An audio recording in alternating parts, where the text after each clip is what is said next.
हाथी महाराज जी बड़ा होता है, वो अपनी चाल में चलता है, और महाराज जी कुत्ता छोटा होता है और वो सब पे भोंकता रहता है। महाराज जी हाथी का ऐसा क्या पुण्य है और स्वभाव है कि वो उसको हर मांगलिक कार्य में बुलाते हैं, और कुत्ते का ऐसा क्या पाप है और उसका स्वभाव है कि सब उसको किसी भी मांगलिक कार्य से भगाते हैं।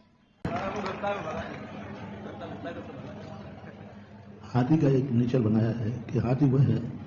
जिन्होंने कोई धार्मिक कार्य, अनुष्ठान के कार्य कभी किए, थोड़ी चूक के कारण वो तिरंज हो जाते हैं, बाकी उन्होंने बहुत अच्छे अच्छे कार्य पूर्व में किए, दान दिए, बड़े बड़े वैभव किए, ऐसा कोई ना कोई उन्होंने बहुत अच्छा कार्य किया है, तभी जाकर के उनको तिरंजों में भी शुभ पर्याय हुए। सब उनको अच्छी दृष्टि से देखते हैं, उनका शगुन भी होता है। हाथी को गजराज को शगुन माना गया, स्वप्नों में भी गजराज के लिए शुभ माना गया, ऐरावत हाथी पर बैठकर इंद्र जाता है, शुभ माना गया।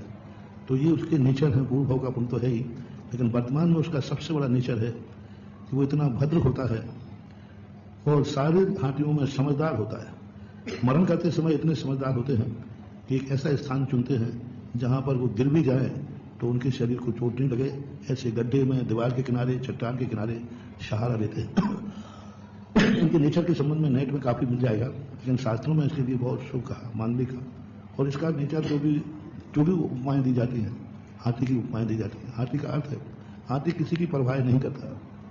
वो अपनी मस्त चाल से चलता जाता है, ना उसे आगे वालों का डर है और ना पीछे वालों का डर है। और कुत्ता, अब कुत्ता तो कुत्ता ही होता है, वे कुत्ते वो बंदे हैं जो जिंदगी भर दूसरों के दोष देखते रहे, अपने गुण प्रकट नहीं किए, जिंदगी भर जो दूसरों की आलोचना करते हैं, दूसरों की बुराइयां करते रहते हैं, साधु संतों पर दोषारोपण करते रहते हैं, स्वयं कोई कार्य करना नहीं, जो कर रहा है उसकी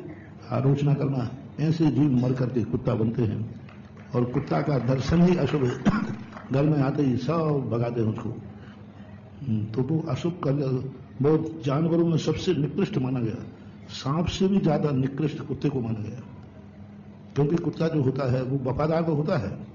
लेकिन वफादार का अर्थ है नहीं कि वो कभी दूसरा टुकड़ा दिखा दे तो वफादार दूसरे का भी हो जाता है, लेकिन उसका एक गुण सबसे बड़ा है कि वो करता कुछ नहीं है, वो भौंकता ज्यादा है।